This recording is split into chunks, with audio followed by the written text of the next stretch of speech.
Apa hukum orang suka zina, mabuk, tapi suka sholat? Man sholatuhu lam tanhahu anil fahsya'i wal munkar. Siapa yang sholatnya tidak mencegah dirinya dari perbuatan keji dan mungkar, falam yazdad illa bu'dan, maka dia bukan makin dekat pada Allah, tapi makin jauh. Oleh sebab itu kita mesti menjauhkan dari segala perbuatan ini. Tinggalkan, buat komunitas pemuda hijrah, masyarakat remaja Masjid Jami Al-Abrar, berteman dengan orang-orang baik, ikut maulid, ikut pengajian, jangan lagi terjerumus pada perbuatan ini. Mudah-mudahan Allah membukakan pintu rezeki dan keberkahan. Bagaimana cara agar hijrah kita istiqomah? Pertama,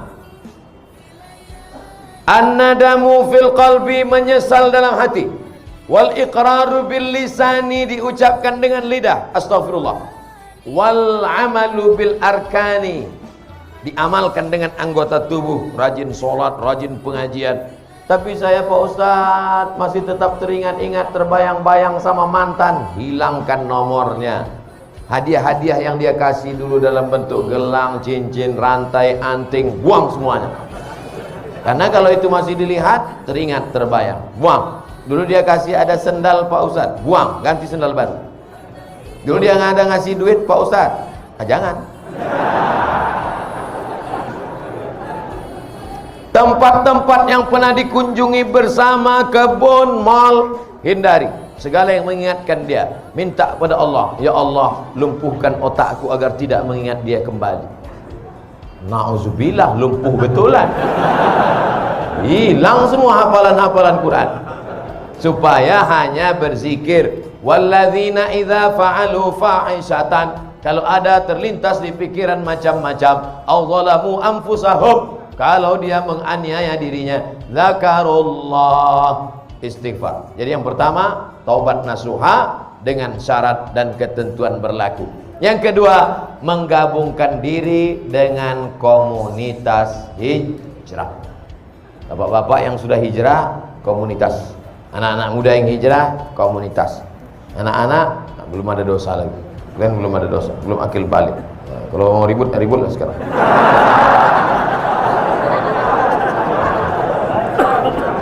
Gabungkan diri, karena ini lemah. Satu pohon kayu di tengah hutan, datang angin kencang, patah. Dengan angin puting beliung, tercabut. Tapi kalau dia di tengah kayu-kayu lain, angin kencang, dia slow. Datang angin kencang, dia slow aja. Kenapa? Yang pinggir-pinggir itu yang kena. Nah, inilah makanya berjamaah. Alaikum bil jamaah. Ini kalau kita ramai begini, setan-setan takut. Paling cuma ngintip-ngintip dari gelap-gelap. Makanya hari raya kurban, Idul Fitri, Idul Adha ramai. Untuk apa? Untuk menguatkan. Ini malam ini tabligh akbar nih ramai begini. Wah, yang selama ini imannya down, melihat orang ramai, bangkit lagi. Takbir! Bangkit dia. Begitu nanti pulang sendirian, lobek. Makanya harus terus pulang tidur. Besok jamaah subuh. Di kampus, di sekolah, di kantor, lagi bangun pengajian. Komunitas FPI, komunitas jamaah, komunitas born to ride, ride to Jannah. Oh, geng motor. Kap 70. Mantap. Touring. Oh, mana-mana. Touringnya bukan tanggung, 6 jam. Di bengkel 4 jam. Enggak apa-apa. Yang penting kebersamaannya, bro. Bukan yang kau kendarai, bukan tujuannya, tapi ada kebersamaan. Pas lagi naik, kawan dorong di belakang. Betul, yang penting kebersamaannya. Kata kawan dibilang, aku udah mau mampus, kau yang enak.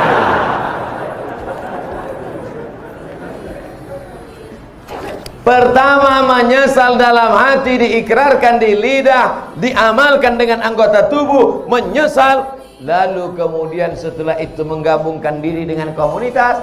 Yang ketiga, sering-sering ziarah kubur dan melihat orang sakit. Saya pergi ngelihat orang sakit, anak muda umur 23 tahun mandi di pantai, tiba-tiba luka sedikit aja. Tiba-tiba Allah beri ujian, dalam waktu 9 bulan kanker kulit dari atas sampai ke bawah. Harus dibawa ke rumah sakit. Perempuan seperti hamil 9 bulan. Ibu sudah berapa lama? Baru 4 bulan. Apa ini? Cancer. Orang barat menyebutnya cancer, C-A-N-C-E-R, cancer. Orang kita payah nyebut cancer. Apa ini? Kanker, tumor. Harus dibuang daging dalam. Berapa uang untuk membedah, membuang daging? 40 juta. Kalau sampai pendarahan masuk ICU, 70 juta. Ya Allah. Satu saudara kita kena kanker mata, hampir sama besar mata dengan kepala, ditutup dengan sapu tangan. Sampai di situ saya disuruh ceramah sama Ustaz Hanan At-Taqi. Silakan Ustaz Somad ceramah. Tak sanggup saya ceramah. Assalamualaikum. Lemas badan saya. Ternyata yang kau hadapi selama ini belum ada apa-apanya, Abdul Somad.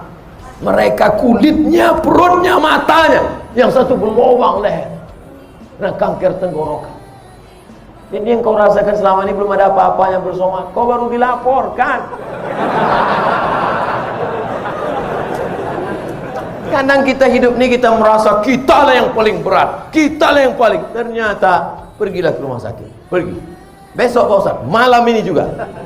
Pulang dari sini, pergi ke rumah sakit. Kalau security-nya nanya, mau kemana Pak? Jenguk. Ada keluarga yang sakit? Gak ada. Jadi Bapak mau ngeliat siapa? Semua yang di rumah sakit nih mau kulihat. Siapa yang nyuruh? Nih Ustaz Somad, tonton video ini. Kalian pun jadi security di rumah sakit ini, ambil juga pelajaran. Ceramahi security itu malam ini. Hai security yang bekerja di rumah sakit, berapa banyak orang sakit yang kalian lihat, kenapa tak pernah mengingatkan kalian kepada kematian? Hai dokter spesialis, kenapa gaji kalian tak kalian sedekahkan? Keluarkan duit, potong, upload, like and share. Saudara yang dimuliakan Allah Subhanahu wa taala, apa yang kita cari hidup yang singkat ini kalau bukan mempertahankan iman istiqomah dan amal soleh. Yang disampaikan Ustaz Abdul Somad malam ini hanya sekutil, hanya seupil, hanya segelintir, 0,1% dari kajian Islam. Makanya besok kalau ada kajian Habib, datang. Ada baca kitab, datang. Ada kajian Ustaz, datang. Jangan pikirkan Habib siapa, Ustaz siapa. Yang penting datang majelis ilmu. Datang, duduk, dengar, diam. Ngantuknya pun ibadah. Kalau ada kawan di sebelah, ente datang kok tidur. Tidur ini pun ibadah.